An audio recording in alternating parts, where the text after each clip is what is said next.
Bye करने का काम करते हैं। पार्टी उन लोगों की भी पहचान करती है।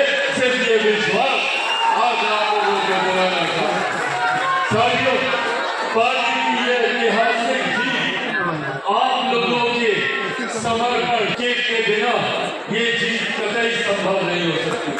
आज जब देश में नहीं दुनिया में इस बात का जिक्र हो रहा है, जब दूसरे देशों में भी जब लोग इस बात की प्रधानमंत्री आदरणीय नरेंद्र मोदी जी का सामर्थ्य है कि वो तीसरी बार लगातार चुनकर देश के प्रधानमंत्री बने हैं, तो ऐसे में हर उस दल का भी आकलन हो रहा है प्रधानमंत्री बनाने में एक महत्वपूर्ण भूमिका निभाने का काम किया।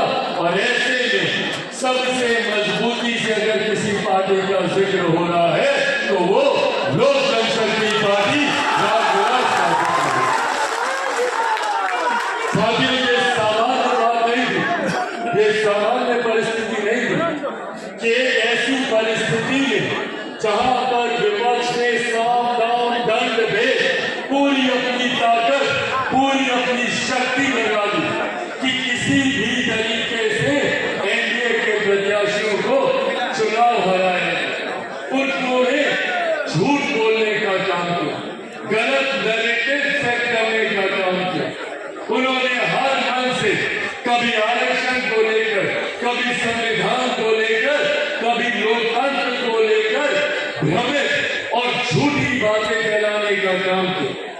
और ऐसा नहीं है कि लोग उनकी बातों में नहीं आए। कई ऐसे राज्य हैं जहां पर उनकी बातों का असर हुआ। हम लोग के बगल का राज्य उत्तर प्रदेश में जिस प्रदर्शन की हम लोग को उम्मीद की अपेक्षा थी, वैसा प्रदर्शन नहीं रह पाया। पर ऐसे में मैं जहां अपने कार्यकर्ताओं का धन्यवाद करूंगा तो वहीं बिहार की जनता का भी मैं धन्यवाद करूंगा, जिन्होंने विपक्ष के झूठ को दुहराते हुए प्रधानमंत्री जी के नेतृत्व, मुख्यमंत्री जी के नेतृत्व और एनडीए की ताकत पर भरोसा करने का काम किया। और उसका सबसे ज्यादा फल अगर किसी को मिला तो वो लोक जनशक्ति पार्टी रामविलास को मिला।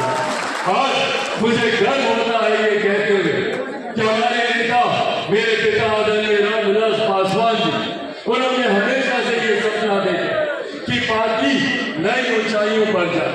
सन 2000 में जब उन्होंने पार्टी का गठन किया, वहां से लेकर जब तक वो जीवित रहे, उन्होंने हमेशा विपरीत परिस्थितियों से भी लड़ते हुए पार्टी को नई ऊंचाइयों तक लेकर जाने का काम किया। 2004 के लोकसभा के चुनाव को पहली बार पार्टी ने लड़ने का काम किया। 4 सांसद उस वक्त हमारे जीत कर आए, उसमें से एक सांसद रामाकिशोर जी यहाँ पर मौजूद हैं। ये तमाम सांसद एक एक कर 2004-2009 में जरूर हम लोग विपरीत परिस्थितियों से गुजरे, पर उसके बाद पुनः पार्टी ने एक नई ऊंचाइयों को देखने का काम किया। जब 2014 में 7 में से 6 सांसद हम लोग जीत कर आए और उसके बाद से लगातार पार्टी ने ये कंसिस्टेंसी बरकरार रखी। कोई ये नहीं कह सकता भैया कि पार्टी आई धोखे में जीत कर चली गई।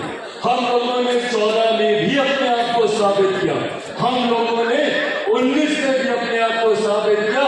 6 सीटें लड़े, 6 की 6 हम लोगों ने जीतने का काम किया। और 2024 में भी हम लोगों ने पुनः अपने आप को साबित करने का काम किया। 5 सीटें हम लोग लड़े और 5 की 5 सीटें हम लोगों ने जीतने का काम किया। कुछ दिनों पहले भारतीय जनता पार्टी के कुछ शीर्ष नेताओं से हमारी बातचीत चल रही थी। अनौपचारिक बातचीत थी, पर बातचीत में मुस्कुराते हुए उनके समक्ष हमने ये बात भी रखी कि भैया गठबंधन ने हम लोग को महज 5 सीटें दी, 5 की 5 हमने जिता के दी। अगर आप हमको